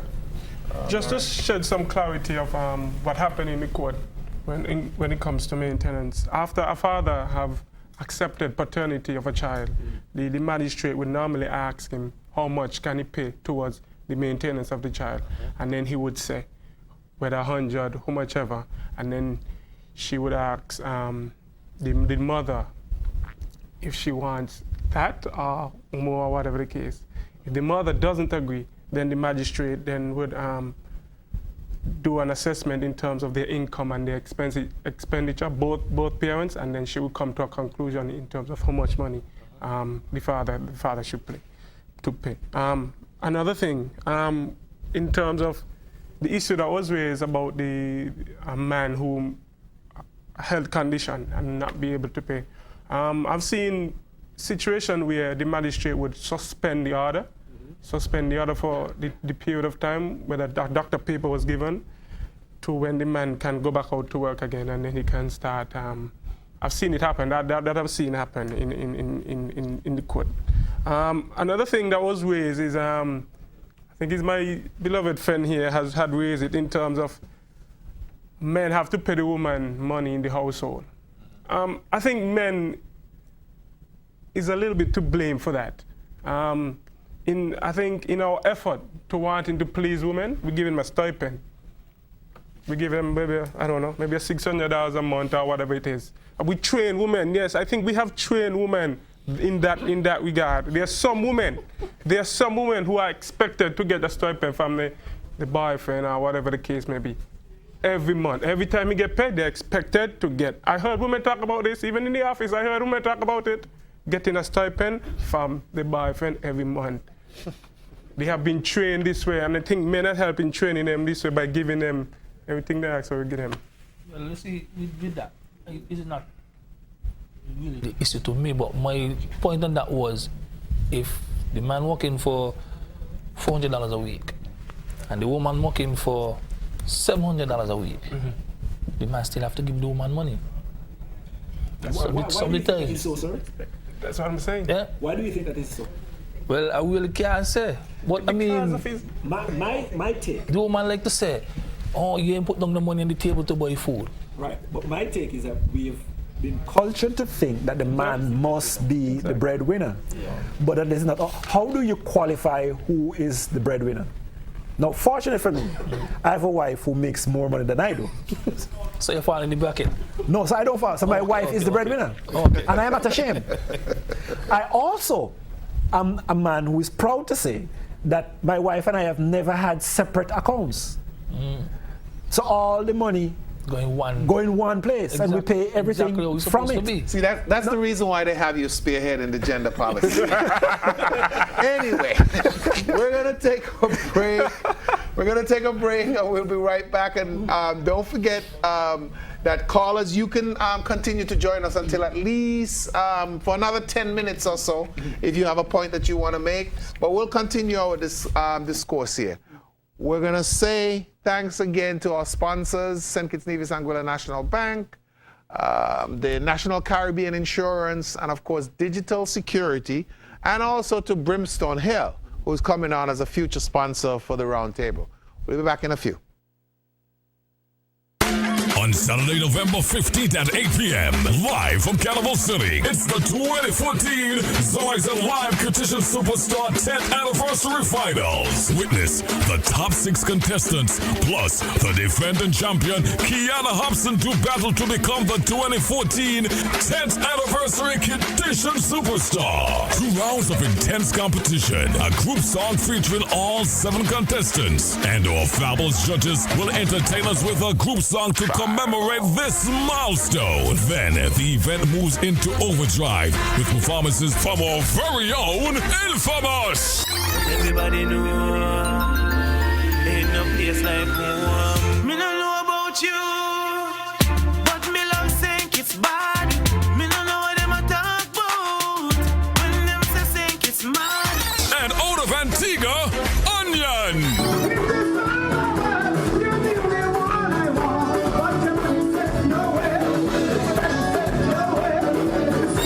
To cap off a very exciting season of the Zellers and Lime Competition Superstar Competition. Tickets are only $25 and $30 at the gate, and children under 12 pay $10. So get your tickets now and be a part of history. Giveaways and top-ups will be a part of the experience when you attend the grand finals at Carnival City on Saturday, November 15th at 8 p.m. Be a part of history as we take this opportunity to thank our fabulous sponsors. Zellers and Lime, who is our title sponsor, Island Bakery, TDC, St. Kitts Bottling Company, Life Fitness Center, Mojo's Ice Cream, Chester's Chicken, Pam Court, and contributors Domino's, True Copper, Scasper, and Mary Bell. Don't you dare miss this exciting event. It's gonna be crazy.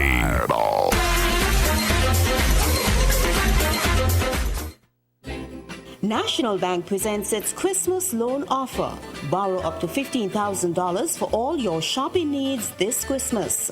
This offer is valid from November 1st to December 24, 2014. Call us today to make an appointment. National Bank, endless possibilities.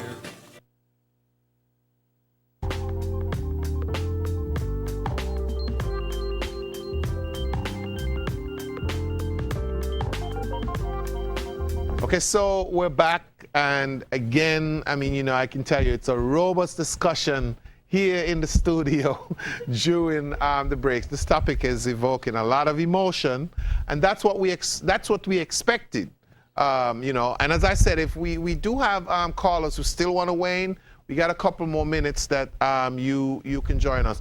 Sam, we haven't heard from you for a while. You've been very quiet. Talk about the situation with the man as the lead. We see here in many relationships, men believe, say, well, as a man said, the man as a leader, the head. Mm-hmm. And we would have get that from the spiritual side of it, where we talk about, the scripture talk about the man as the head of the wife.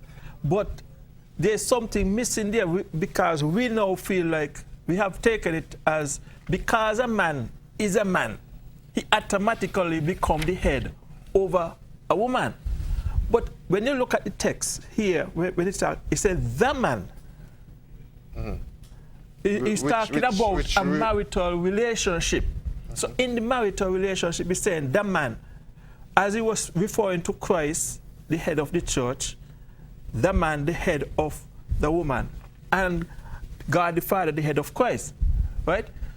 And we take that and we run with it, the man as the head.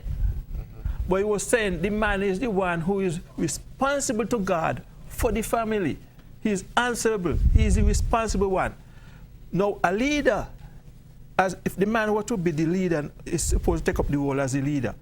That doesn't mean he's a manager. In most cases, the woman is the manager of the home, but the man now is leading through the woman. Okay. Interesting points. We have another call, so we did invite them in. So caller, welcome. Thank you for calling the round table. Another going to take you. Yes. What is it that a man who has control of the children, he's the sole breadwinner of the children. The children live with him. Why is it that he does not generate any hatred of the mother by putting up the children against the mother? But a woman always put up the children against the man.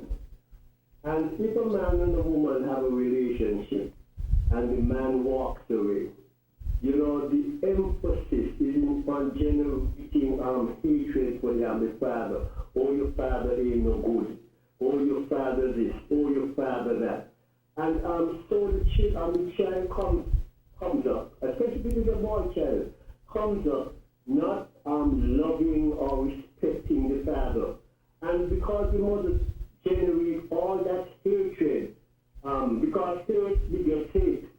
And so the child, and maybe this is why our men child or our boys are straying away because they don't have any love for the father, and then they turn around and they hate the mother for generating hate towards the father. Thank you very much. All right, thank you very much for your contribution. That's a strong point, but it could be, put in the other direction as well, to where men, teach the children to hate the mom because of whatever the situation is. Go ahead, Sam. Situation like that.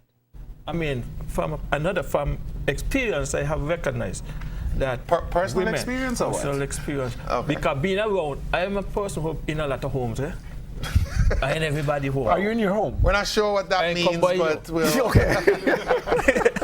I in a lot of home because of my career. Okay? Okay.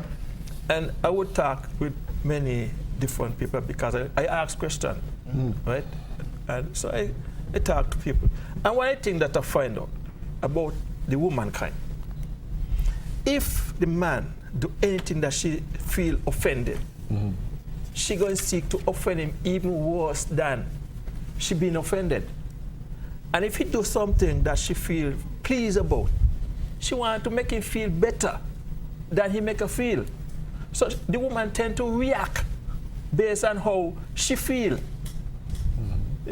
And so as men, we have to recognize these kind of things that happen so often. So when you have this breakdown in the relationship now, and the child is involved in the midst of that, the woman wants to hurt the man, using the child to hurt the man. And this is why these kind of battles go on all the time, because I can't get him, I'm going to hurt him. And they use the child as the weapon. And this is what is going on. How? And the court is caught in the middle of it. How does the gender policy... Okay. I don't know if correct is the right word. In a sense, there are corrective measures that will... Well, before you answer that question, we got one more caller trying to squeeze in with their opinion. So, welcome, caller. Good evening. Hi, good evening, sir. Thank you very much. Yes. Good evening to your fellow panelists as well. I just wanted to weigh in on your program. I joined in a little late, but I think the discussion is a very useful one, and it's one that is necessary in our society. Because I'm not quite sure that the family law has evolved along with society, to the extent that it really should. Right. I just want to pick up on the point that the last caller made, because what he was referring to is something that is well recognized in the psychological field, and so it's referred to as parental alienation syndrome. And it is something that parents do in order to retain or maintain the loyalty of a child. But I also I wanted to take that a little further, because my point really was in respect of what happens in the event of a separation. It is a deeply held belief, if you make, that the courts are biased to the mother, so that in a case where, there is an issue, mother tends to automatically get custody, automatically. And I was wondering if you could weigh in on that, in terms of the fairness of that, because we have bad mothers and we have good mothers. We have bad fathers and we have good fathers. True. And I don't think it is really automatic that it may not be. I mean, I'm not sure. Maybe my perception is wrong. But it seems that way to me. And therefore, in reference to the previous caller, the mother would have more opportunity to turn the child against the father than the father would probably have to turn the child against the mother. That is the first thing.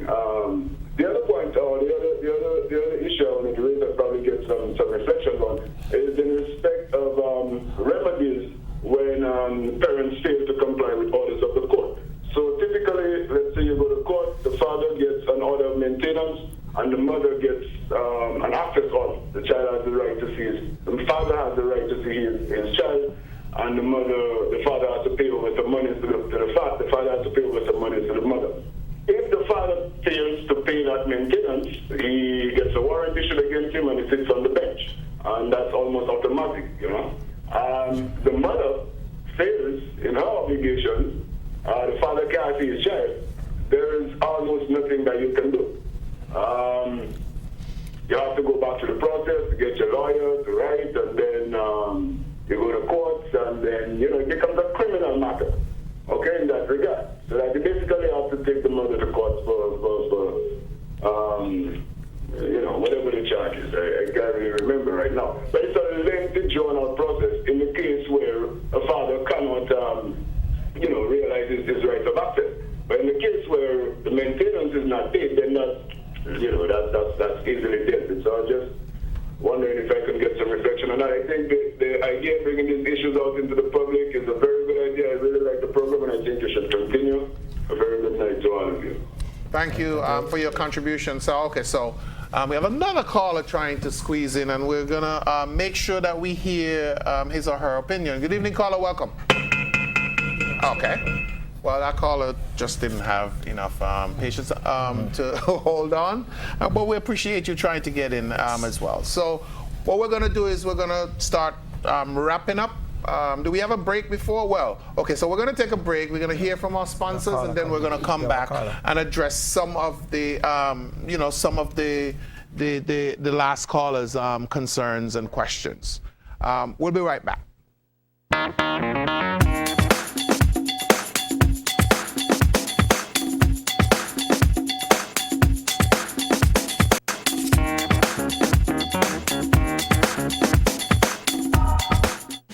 Explore the history of St. Kitts with a visit to the Brimstone Hill Fortress National Park.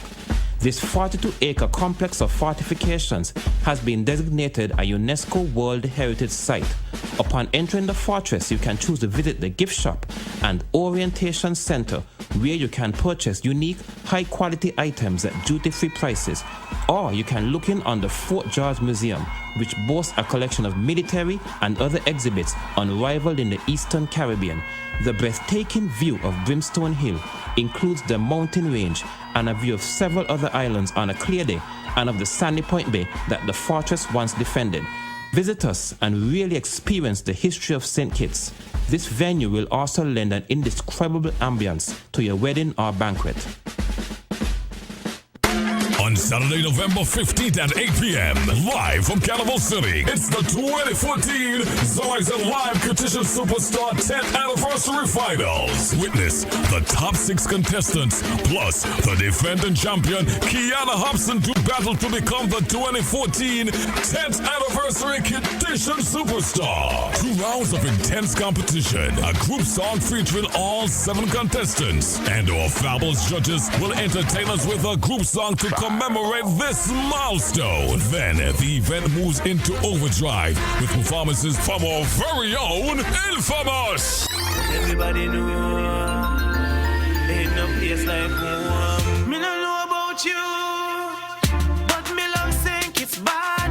Me no know what them a talk about when them say St. Kitts mad. And out of Antigua, Onion.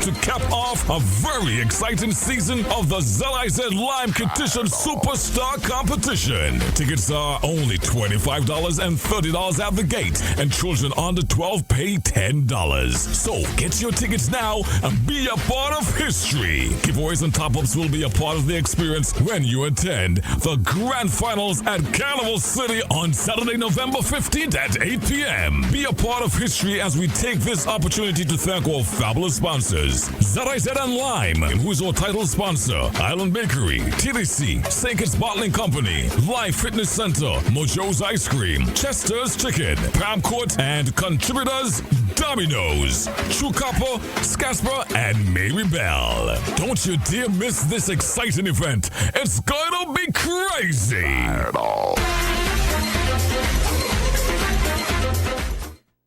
Digital Security Services is the leading commercial and home security company in the Federation. They provide 24-hour monitoring and response to your emergency situations. Our services include surveillance and fire alarm systems and access control. We offer design, installation, monitoring, maintenance, and upgrade of our systems. Our certified and professionally trained technicians can customize your system to suit your specific needs. Contact us today for further information, consultation, or demonstration of our products and services. Telephone 466-4949 or email us at info@digitalsecurityskb.com.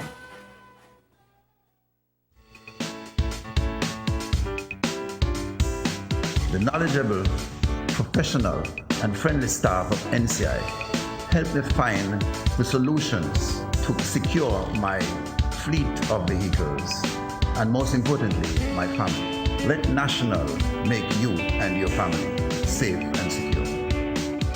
What I really liked were the options that I was given and the knowledge behind the choices, and knowing that I still have the ability to choose and make my own choice and not feel pressured into selecting a different plan.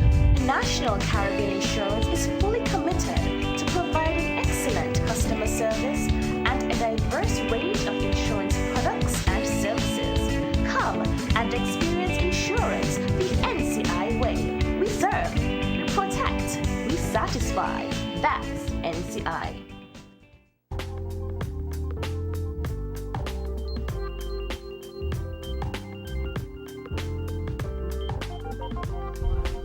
Okay, welcome back to the roundtable. This is our final segment. We've had an interesting discourse tonight, and it seems as if that this topic gets better and better.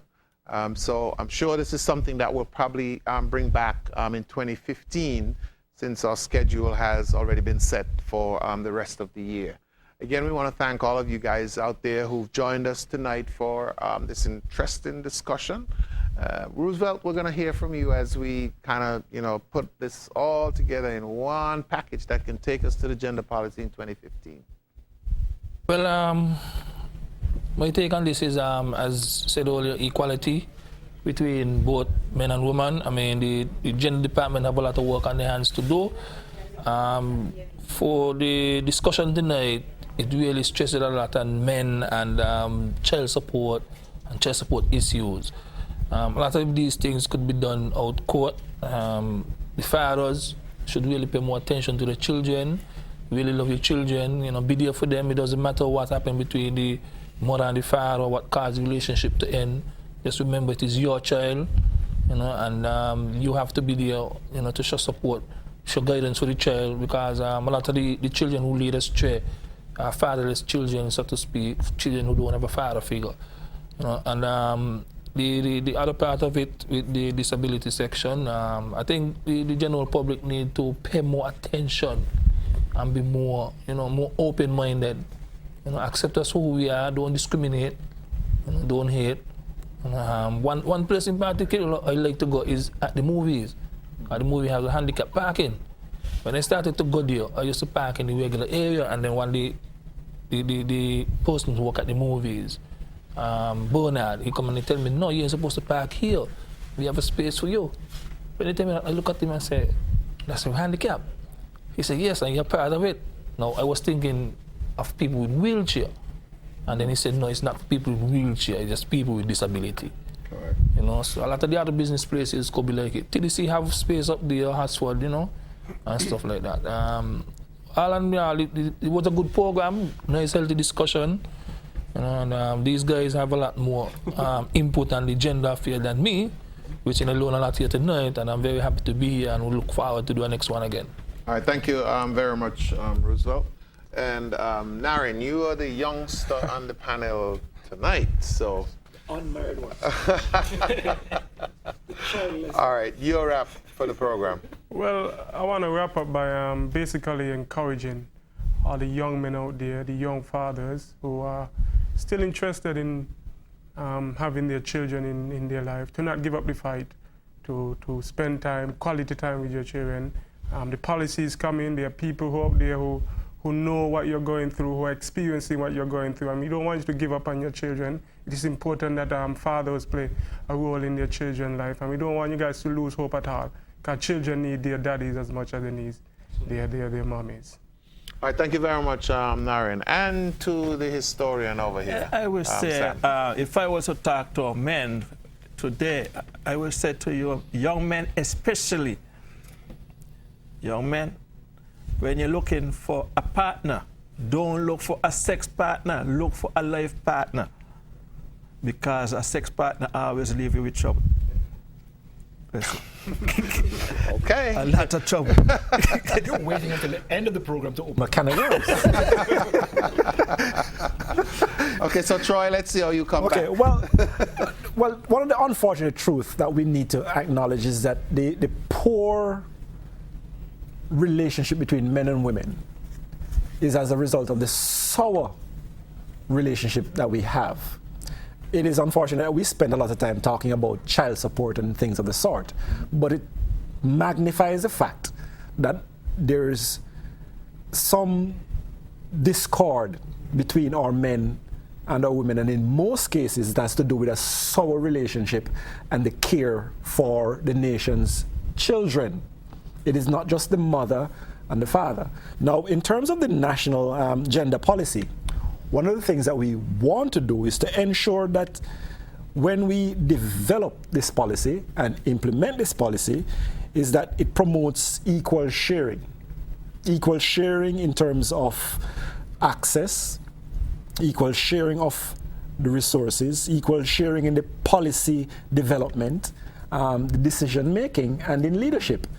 We want to also use this policy to dispel this myth that men and women are not equal, because we're all equal. We need to address it as well. We want to use this to address the issue of discrimination based on sex or gender in the discussion. This policy is supposed to deal with also the olden idea that men and boys are to be treated differently than women and girls. It also will address the olden idea that the man must be the breadwinner in the household.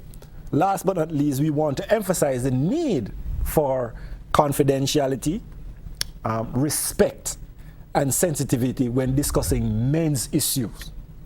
So hopefully, coming out of this, we can be sensitive to the fact that men have burning issues.